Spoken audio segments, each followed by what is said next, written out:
Sir ಈಗ ಮೊಟ್ಟೆ ಬಗ್ಗೆ ಒಂದಿಷ್ಟು ಗೊಂದಲ ಆಗಿರೋದು ಈಗ ನಿಮ್ಮ ಗಮನಕ್ಕೂ ಬಂದಿರುತ್ತೆ. ಸೊ ಈಗ ರಿಪೋರ್ಟ್ ಸ್ಯಾಂಪಲ್ಸ್ ಎಲ್ಲ ಕರೆಕ್ಟ್ ಆಗಿದೆ, ಲ್ಯಾಬ್ಗೆ ಹೋಗಿದೆ, ರಿಪೋರ್ಟ್ ಬರೋದಕ್ಕೆ ಇನ್ನೊಂದು 10 ಡೇಸ್ 1 ವೀಕ್ ಬೇರೆ ಬರುತ್ತೆ. ಸೊ ಈಗ ಜನರಲ್ ಒಂದು ಗೊಂದಲ, ವ್ಯಾಪಾರಸ್ಥರಿಗೂ ಒಂದು ಸ್ವಲ್ಪ ಕನ್ಫ್ಯೂಷನ್ಸ್, ಎಗ್ ಐಟಮ್ಸು, ಕೇಕಲ್ಲಿ ಎಗ್ ಬಳಸುವಂಥದ್ದು ಇದೆಲ್ಲ ವ್ಯಾಪಾರ ಡಲ್ ಆಗಿದೆ ಅಂತ ಒಂದು ಮಾಹಿತಿ.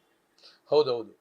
ಇವಾಗ ಸಣ್ಣ ಮಟ್ಟದಲ್ಲಿ ವ್ಯಾಪಾರದಲ್ಲಿ ಹೊಡೆತ ತಗ್ಗು ಬಂದಿದೆ ಈಗಾಗಲೇ. ಯಾಕೆ ಅಂತ ಹೇಳಿದರೆ, ಈ ಮೊಟ್ಟೆಯನ್ನು ಹೆಚ್ಚಾಗಿ ಈ ಬಾಡಿ ಬಿಲ್ಡ್ ಮಾಡುವಂಥವರು ಮತ್ತು ಮಕ್ಕಳಿಗೆ ಅಥವಾ ಗರ್ಭಿಣಿಯವರಿಗೆ ಈ ರೀತಿಯಾಗಿ ತಿನ್ನಿಸೋದು ಜಾಸ್ತಿ ಹೆಚ್ಚಾಗಿ ಯೂಸ್ ಮಾಡೋದು ಅವರು ಇರೋದ್ರಿಂದ ಅದರಲ್ಲಿ ಏನಾಗ್ತದೆ, ಒಂಥರ ಗೊಂದಲ, ಆತಂಕಕ್ಕೆ ಒಳಗಾಗಿದ್ದಾರೆ. ಇದರಲ್ಲಿ ಇದೆಯೋ ಏನೋ ಅನ್ನೋದ್ರ ಬಗ್ಗೆ ಆತಂಕಕ್ಕೆ ಒಳಗಾಗಿದ್ದಾರೆ.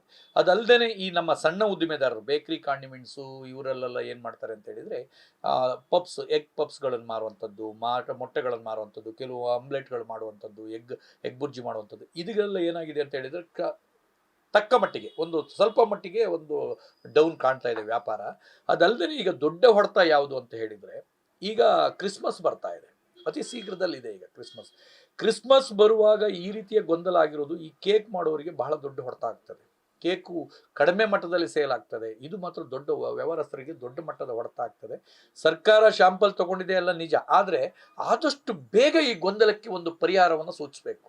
ಇಲ್ಲ ಅಂತ ಹೇಳಿದ್ದಾದ್ರೆ ಈ ವರ್ಷನೇ 2025 ಏನಾಗಿದೆ ಅಂದರೆ, ಸಣ್ಣ ಉದ್ದಿಮೆದಾರರಿಗೆ, ಈ ಬೇಕರಿ ಕಾಂಡಿಮೆಂಟ್ಸ್ ಅವರಿಗೆ ದೊಡ್ಡ ಮಟ್ಟದ ಹೊಡೆತ, ಒಂದಲ್ಲ ಒಂದು ಹೊಡೆತಗಳು ನಿಮ್ಮ ಮಾಧ್ಯಮದಲ್ಲಿ ನೀವು ನೋಡಿದ್ದೀರಿ. ಅಂಥದ್ರಲ್ಲಿ ಇದು ಒಂದು ಹೊಡೆತ ಎಂಡಿಂಗಲ್ಲಿ ಬಿದ್ದುಬಿಡ್ತಂದ್ರೆ ಅದನ್ನು ತಡ್ಕೊಳ್ಳುವ ಶಕ್ತಿ ನಮ್ಮ ಬೇಕರಿ ಕಾಂಡಿಮೆಂಟ್ಸ್ನವರಿಗೆ ಇಲ್ಲ. ಆದ್ದರಿಂದ ಸರ್ಕಾರ ತಕ್ಷಣ, ಇನ್ನೂ ಒಂದು 10 ಡೇಸ್ ಬೇಕಾಗುತ್ತೆ, 10 ಡೇಸಲ್ಲಿ ಇದೇ ಮುಗ್ದೋಗಿರುತ್ತೆ, ಏನು ಕ್ರಿಸ್ಮಸ್ಸೇ ಮುಗ್ದೋಗಿರುತ್ತೆ.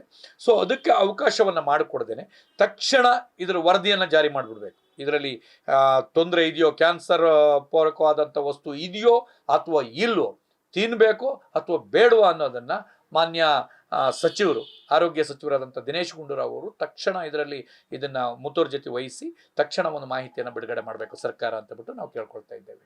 ಅಂದ್ರೆ ರಿಪೋರ್ಟ್ ಲೇಟ್ ಆದ್ರೆ ಜನರಲ್ ಕನ್ಫ್ಯೂಷನ್ಸ್ ಆಗುತ್ತೆ ಸರ್. ಹೌದೌದೌದೌದೌದು. ಈಗ ಏನಾಗಿದೆ ಅಂದರೆ, ರಿಪೋರ್ಟ್ ತಡ ಆಗಿದ್ದೆ ಹೌದಾದರೆ ಜನಗಳು ತಿನ್ಲೋ ಬೇಡೋ ಅನ್ನೋದು, ಕೆಲವರು ನಾ ತಿಂತೀನಿ ನೀ ತಿನ್ನಲ್ಲ ಹಾಗೆ ಹೀಗೆ ಆಗ್ತದೆ.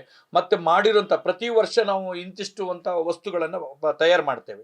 ಆ ತಯಾರು ಮಾಡುವ ವಸ್ತುಗಳು ಸರಿಯಾದ ಸಮಯದಲ್ಲಿ ಸೇಲ್ ಆಗಿಲ್ಲ ಅನ್ನೋದಷ್ಟು ಹಾಳಾಗ್ತದೆ. ಹಾಳಾಗೋದ್ರಿಂದ ಏನಾಗ್ತದೆ, ಅದರಲ್ಲೂ ಕೂಡ ಉದ್ಯಮ ಲಾಸ್ ಆಗ್ತದೆ.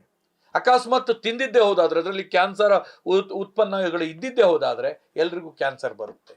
ಸೊ ಈ ರೀತಿಯ ಒಂದು ಗೊಂದಲಗಳು ಸೃಷ್ಟಿಯಾಗೋಕ್ಕಿಂತ ಮೊದಲೇ, ವರದಿಯನ್ನು ಬಿಡುಗಡೆ ಮಾಡೋಕ್ಕಿಂತ ಮೊದಲೇ ಇದನ್ನು ಪರೀಕ್ಷೆಗೊಳಪಡಿಸಿ ಆಮೇಲೆ ಬಿಡುಗಡೆ ಮಾಡಬೇಕು. ಈಗ ಏನಾಗುತ್ತೆ ಅಂದರೆ, ಜನಗಳಲ್ಲಿ ಗೊಂದಲ ಸೃಷ್ಟಿ ಆಗ್ಬಿಟ್ಟಿದೆ. ಈ ಗೊಂದಲ ಸೃಷ್ಟಿ ಆದ್ರ ಮೇಲೆ ನಾವು ಏನಾಗ್ತದೆ ಅಂದರೆ, ಇದನ್ನು ತಕ್ಷಣವಾಗಿ ಇದನ್ನು ಪರಿಹರಿಸುವಂಥದ್ದು ಮಾಡಬೇಕು. ಇಲ್ಲ ಅಂತ ಹೇಳಿದರೆ ವ್ಯಾಪಾರಸ್ಥರಿಗೆ ಮತ್ತು ಈ ಏನು ಕೋಳಿಯನ್ನು ಸಾಕಾಣಿಕೆ ಮಾಡ್ತಾರಲ್ಲ ಅವರಿಗೆಲ್ಲ ದೊಡ್ಡ ಹೊಡೆತ ಇದು. ಕೋಳಿ ಸಾಕಾಣಿಕೆ ಮೊಟ್ಟೆಯನ್ನು ಏನು ಮಾಡಬೇಕು, ವೇಸ್ಟ್ ಆಗ್ತದೆ.